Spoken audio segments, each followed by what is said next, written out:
I coined the phrase zero-click content to describe the way people are posting on social media, where it is native to platform. There isn't a reason to click, really, or they don't prioritize content that has links. That's kind of the way you grow your account. You get more recognition, you increase impressions, and then over time, people get to know you, and then when they're ready, they'll buy from you. And the reason I want to talk about this is because recently Meta went on the record. Facebook is now explicitly saying that your links are killing your reach. And you can see the screenshots in this Social Media Today article by Andrew Hutchinson, which shows that it advises users to drop their links into the comments instead of the main post, like in the caption. And one of their own transparency reports, I believe from Q2 of this year, Q2 of 2025, shows that 97.3% of all Facebook post views are now going to content with no external link. So this really confirms the core principle of zero-click marketing, right? Which is that platforms reward content that keeps users engaged inside the feed, and native first standalone value content, aka zero-click content, is no longer optional. Now it's mandatory.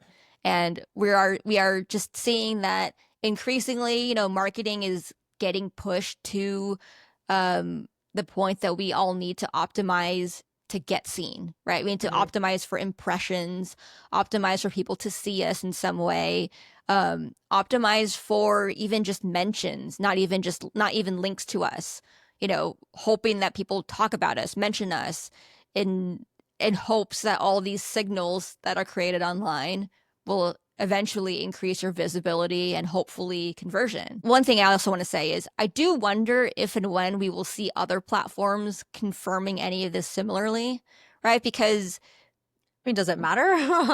Facebook, Twitter have already done. I feel like LinkedIn has I think it matters in that it might show, it would at least confirm it, versus I think at this people point, just do it, I think I know, but that's not enough for the executives who are like, show it to me, show me the proof, right? Because I think in our worlds, we're in startup world where we have direct lines to the founders that we know, that we work with, CEOs that we work with, and we have, I think, a little bit more trust in them. But I think there is still a lot of more traditional companies and teams where executives are like, show me the proof. Is this true?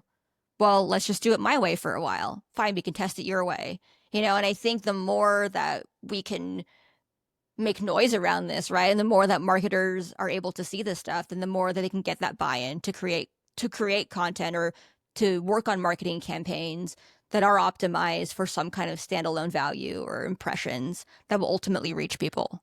Yeah, I think for that, you're right. A lot of corporations move a lot slower than startups. So for that, I would suggest data.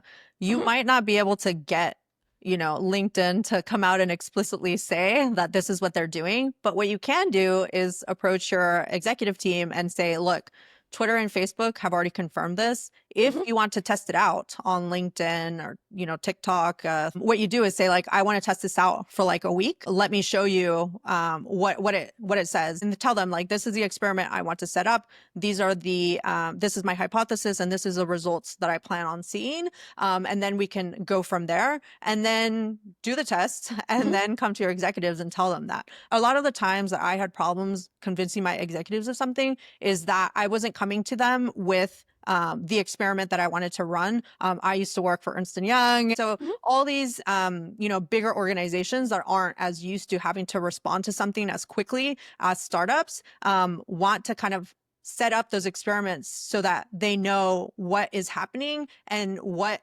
the end result is going to be from it. And so you have, that power. You have the power to do that. And if, they don't want you to do it on like the main account, maybe there's a separate account that like you can try it on, or the opposite. Maybe you can do it from like the company account, but you can't do it from like the executive account yet. So these are like different things that you can think about like how you can kind of take ownership about these hypotheses that you're like reading about.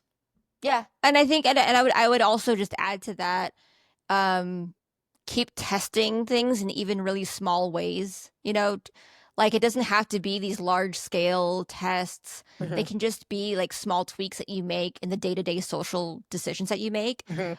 And compare notes whenever you can with Yeah. friends in other sectors, or ideally similar types of audiences or industries. Mhm. What I will share here on the pod is like, it's near impossible to get anybody to click on anything. And Yeah. I feel like more and more, anytime the social platforms even get a whiff that you're setting people off platform, they'll kill your reach. Like, Yep. whenever I mention the podcast, whenever I mention Mean Team on like LinkedIn, I feel like immediately like the reach is like it's crushed. Mhm. Anytime I tag a brand page, again, crushed reach. And I'll see that I would say on average, I get probably 1/3 the reach of a regular post for me. Um, and that my baseline kind of being an average post for me will be like around 100 likes. So that's kind of my baseline. And I think I'll usually be like around 10,000 to 12,000 impressions. Anytime I even hint about someone going off platform, it'll automatically like top out at like, if I'm lucky, maybe 4,000 impressions. Yeah, Um, this is what those AI bots are doing at these yeah. companies now, analyzing your text. But yeah, I'm sure there is some sort of ding that they put on in order to do that. So I think the big takeaway, friends, is keep testing, use data, compare notes with friends, and zero click marketing is here. Get on board. Yeah. Or go completely buck wild like Cluely did and the Yeah. CEO, right? Because that's the way that they're getting attention is Yeah. by having it all be native within whatever platform they're creating, whether that's Mhm. TikTok, Twitter, by going onto the news sources that are now directly into Twitter. I think that's another thing I want to call out here is that we're seeing the rise of news sources, independent news sources within Twitter because they're posting their videos directly onto the platform. You have to find the avenues for you to be able to get in front of your user, and your user now lives directly on social media. Mhm. So you kind of have to be on there. And so the main thing here is, analyze your ICP, your, ideal customer profile, learn where they are and get on that platform. Yeah. Whether that's, LinkedIn, TikTok, even Reddit, learn that channel in order to be able to promote yourself in a way that does not feel like you're selling directly to the person, because that will also, not do very well.